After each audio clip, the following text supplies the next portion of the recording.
Good afternoon. Can you see me?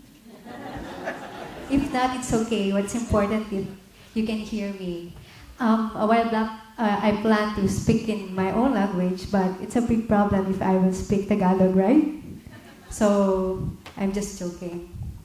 To my beloved and amazing co-presenters, good afternoon. To the Child Helpline International, who provided this opportunity to a young lady, to our own organization. I hope that I will give justice to represent the young people and children in the world. So I will talk about enabling environment to children and young people.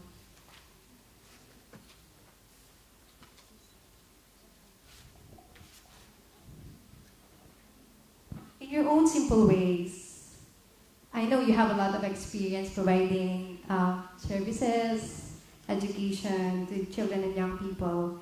In your own simple ways, how can you provide an enabling environment to children and young people? Or in your own simple ways, how can you protect children or young people? So, connecting children and young people, for me, as I represent young people, we need education, we need services, and we need communication. Education. I will quote an ancient proverb, and I love this quote because it pertains about education.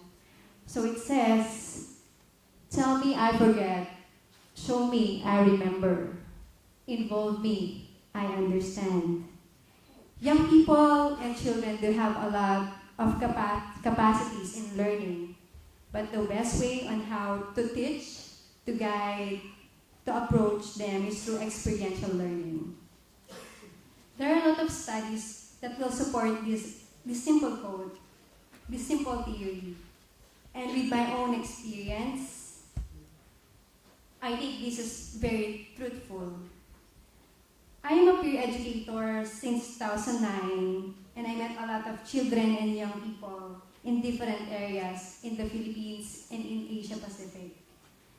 I met them in a normal setting, just like schools, villages or barangays, church, communities, and even in conflict and humanitarian setting. Same experience. They are learning through experience. And the best way on how to teach them, to reach them, is through experiential learning. It is important that we must not provide education by telling, discussing, lecturing the young ones.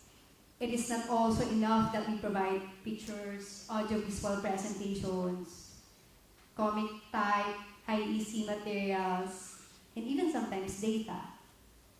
But it is important that we involve the children and young people in the whole process, step by step, soliciting their own opinions and suggestions, even if it is as simple as consulting them on where do they want to conduct the activity. Involving them is the highest level of participation. It may affect them directly and indirectly. For them, it is a form of understanding the things that you want them to know in their own pacing, in their own understanding, in their own process. Young people and children do have strong influence to their peers. Not surprisingly, young people get a great deal of information from their peers on issues that are especially sensitive or culturally taboo. Do you agree? Yeah. I'm so sure because you also experienced that. Right?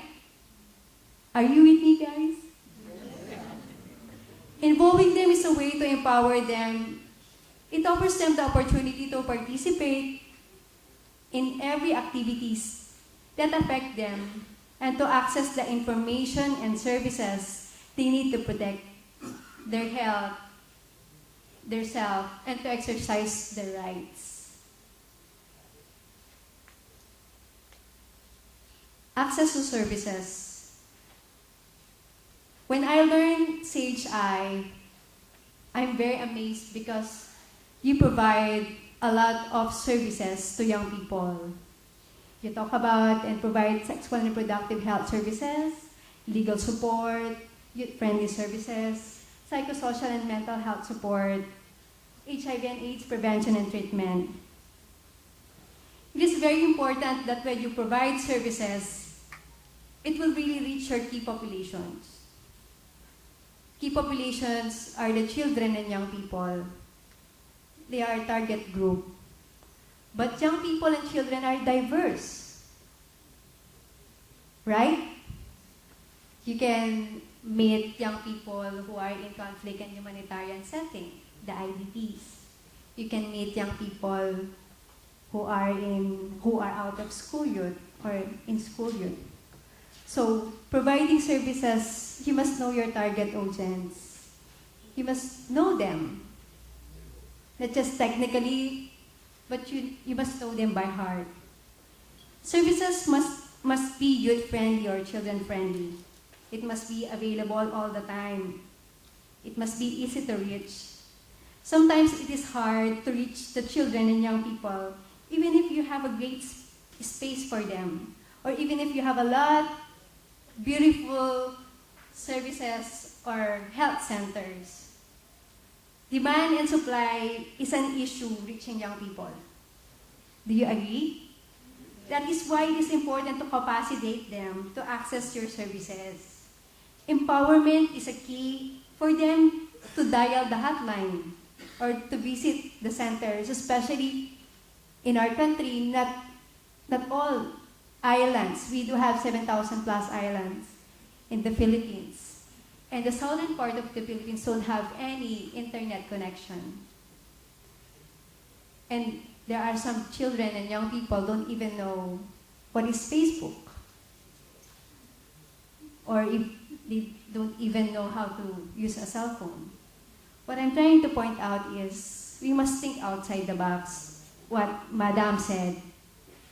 Yes, we are talking about technology and how it is powerful, but let us also think about on how to empower young people to access our services. Peer support is really important part of the services. It is a strategy for the children and young people to connect and verbalize things through their peers. The idea is this. Must be a simultaneous participation actually.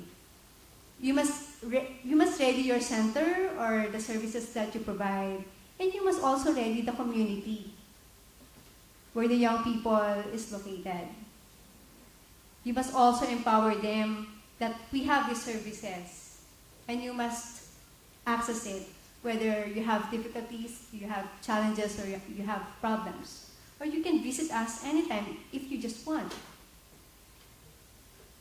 It is very important that we provide an enabling environment that they can visit on, that they can access it. Last, communication. CHI, they have an amazing vision and mission towards technology. The vision of CSI is a world where technology allows children to be heard one by one and through their voices, shape the world and reach their rights. The mission of CHI is to respond to children in a need of care and protection and voice for concerns to policy and decision making. There are a lot of different channels of communication. Internet, just like social media, chat sites, television, radio, movies, newspapers, magazines, schools, teachers, classmates, friends, family, community, friends, neighbors, church, groups, organizations, clubs, and even their intimate relationship. It's a form of communication. It's a channel. So it is very important, as we can see, that there is in those things or in those lists, if you read them, there's no negative purpose why Facebook is created, why Twitter is created, but it's because of the scenarios or the experiences that a child or young people experience why she or he may be in a situation that is unsafe. So it is very important that children, young people know the time that they are unsafe. That's why we need to educate them. That's why we need to show them that we have access to services. To channel those emotions, to channel those experiences, challenges, and difficulties. It is also important to the 119 members in 100 countries and 48 associate members in 42 countries will create noise to reach those children and young people who are in need. Let's make it a positive communication channel. But again, I will reiterate, it is not enough that services and you use different kind of channels to sufficiently provide the needs of young people. They must be educated and we provide them capacity buildings to empower, to access their rights, to protect themselves, to protect their health. Education plus services plus communication channels are the keys on how to provide children and young people an enabling environment they need. But there are still two missing puzzles to provide protection policy. What do you think are the missing puzzles? So I talk about education, services, and communication channels.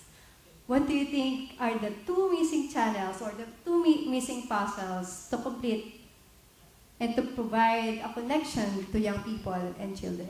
Any guess? Any guess? Show the next slide. Okay. It is you. You, the children, and young people actually. Why? A while back, Miss Yolanda asked me, are you okay? Are you nervous? I told her yes. I'm nervous because I represent young people and children here. And I'm also nervous and challenged actually. Because I'm so sure, sooner or later, I want to be there, seated beside you, working toward this advocacy, working towards to protect the young people and children. So, may you will not be tired doing this great work of men to help the future generations. May you will inspire and bless a lot of hearts in their wonderful journey, bad or good. May you involve more children and young people to be the frontliners of CHI. May you continue to invest to children and young people to let them learn more and capacitate them. May you always hold that vision and mission that there will come a time that we will end violence against children and young people. We have a great hotel, right? And I'm so sure every single centavo that CHI devoted to us, it's important. So let's pay it forward together. I will end my presentation to a song for children. I sang this when I was in grade 6. So I just want to sing it with you because in peer education, we use theater in reaching young people.